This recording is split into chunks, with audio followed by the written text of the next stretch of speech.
Welcome back to A Week Around the Nest, Episode 4. I'm your host, Sam Montag. Well, after a scalding hot start, the Hawks have cooled off a little bit, going through a bit of a rough patch over the past week. Yet, they've still had a lot of positives to look on, and one of those has been the offense.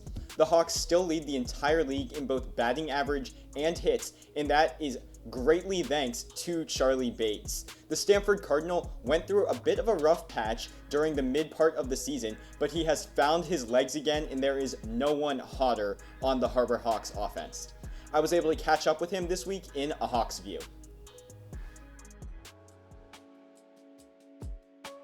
Sam here with Charlie Bates right before the Orleans game. Charlie, coming off a slight cold stretch, you're one of the hottest hitters in the entire league right now. How has your approach changed at the plate to allow you to get on such a hot stretch?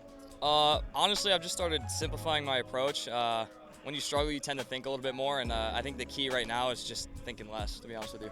Yeah, go a little bit more into that. The mental aspect of being on a cold stretch really does get to you. How did you fight through that and kind of come out stronger on the other side? Yeah, I guess it started with just sitting on a fastball, and then once you make solid contact again after that dry spell, it's a great feeling. You kind of just got to build on that. And what coaches and players and teammates really helped you through that dry stretch and helped you kind of come out on the other side? Yeah, no, Sean and both Mitch and Sean did a great job. We kind of would start coming out here early before early work, and we just work on a couple things that they saw with my swing, along with the approach.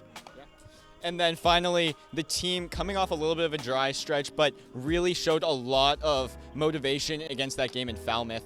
How are they looking right now, and what's the environment like in the dugout? It's a lot better. It's the vibes are up, I would say, just because coming off a win, a gritty win on top of that, it's a great feeling. So I think it's looking good. For sure. Thank you so much, and good luck with the rest of the season. Back to you guys.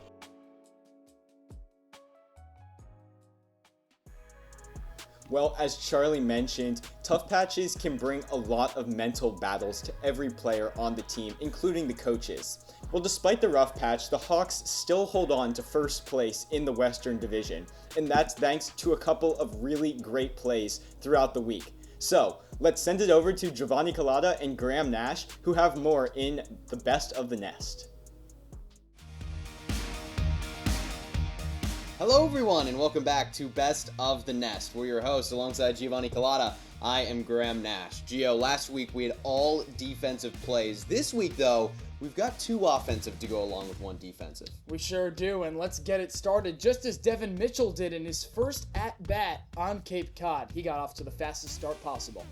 So Hyannis in the bottom of the sixth, trailing 4-1. Devin Mitchell's first at-bat, he turns on it and smokes it over the wall in left field. Not too many home runs to that side, but he fires this 96 off the bat. It travels 340 feet of frozen rope of a 23-degree launch angle. He's headed to NC State next year. Just got to Hyannis, as we mentioned. How about the fastest start possible for Devin Mitchell? Not a bad way, Graham, for Devin Mitchell to start his Cape League career. Not at all, and someone who also recently started their Cape League career is Sawyer Black. In the same ball game, Black made an unbelievable catch in the top of the ninth to keep Hyannis within arm's reach. Check it out. Top of the ninth, Kyle Johnson at the plate, 2-2 count, nobody out, and he sends this one for a ride. But over in right field, Sawyer Black is awaiting an over-the-back catch, a very nice play from the right fielder to keep this ball game interesting in the top of the ninth inning. That was a very important first out, and it ends up on his highlight reel. Despite the big home run and the big catch there in the ninth, Hyannis did end up losing that game to Orleans, though. Couldn't get it done last night, Graham, but 2 nights ago before the off day, Hyannis did get it done at Falmouth thanks to some insurance in the ninth from Jeff Luigi. Top of the ninth, 2 outs. They've already taken the lead, and Hyannis gets some more with Luigi going the other way. It brings home 2 runs as Jason Walk legs it out to beat the throw, and Luigi keeps pouring it on. He had a stellar day against Orleans the next day, but he got it started in this top of the ninth against Falmouth, and Hyannis would break the tie atop the West Division with some more clutch hitting. Luigi followed that up, Graham, with a 3-for-3 performance, including an RBI triple in the loss to Orleans. He is getting hot at the right time. He is, but Hyannis still struggled over the past week. That doesn't mean, though, that we can't highlight a few great plays. That is going to do it for this week's episode of Best of the Nest. Graham Nash and Giovanni Collada will send it back to Sam Montag at the desk.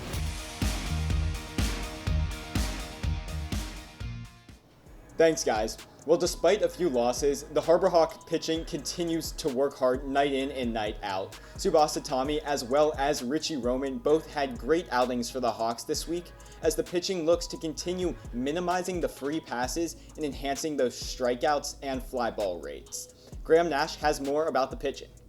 Thanks so much, Sam. Yeah, pitching has been a little bit up and down for Hyannis in, honestly, the month of July. Look no further than the ERA numbers for starting pitching against relieving pitching. Starters have a 3.12 ERA, which puts them at one of the best in the Cape Cod Baseball League. But relievers have a 5.32 ERA, which would put them in one of the worst in the Cape League. So it's really been interesting, that balance between starters giving really good performances and setting the team up well, but relievers just not quite being able to bring it home. A couple guys are still doing a phenomenal job. Think of Tyler August and Ryan Speciak, who were both just selected as all-stars. They have been great, but the rest of the bullpen is just struggling a little bit to go along with them. The starters, I mean, you think of Tsubasa Tommy, most recently gave a great starting effort. Some guys along with him, Thomas Crabtree's been really solid. There have been a lot of good players, good pitchers who have done their part. It's just been hard for the pitching to bring it home. I mean, over the stretch of the first week of July, the first full week, when Hyannis went 1-4-2, there were 34 walks by this pitching staff. And part of it is because the pitchers have probably been a little bit uneasy with the defense behind them. There have been a lot of infield errors on the defensive side, and that never makes a pitcher feel more comfortable, especially on the left side of the infield, where so many righties are pulling it to shortstop and third base. We've seen Jake Schaffner make a couple errors. We've seen Charlie Bates make a couple errors. So that always is going to throw a pitcher's rhythm off a little bit, especially in those crunch time innings like innings 6 through 8. That's really when things have started to crumble for Hyannis. So pitching needs to step it up. But they've shown signs, they've shown life, and Mitch Carricker always tells us that he just needs to see that in the zone. He needs to see the fastball first, and from there they can build. So, something to look for. If the relievers are pitching it right down the heart of the plate with the heater, then they can build in the breaking ball, they can build in the off speed, and everything is good from there. It's just, can they find the zone with the fastball? Sam? Thanks, Graham. Well, as the pitching works to minimize the walks, the entire defense and base running looks to minimize the unforced errors throughout the game to give the Harbor Hawks the best chance of success.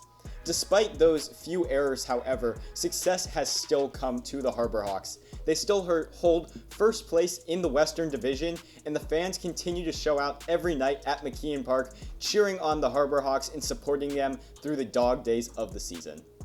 Well, that'll do it for this week's episode of A Week Around the Nest. I'm Sam Montag. I've been your host. Thank you so much for watching, and we'll see you next week.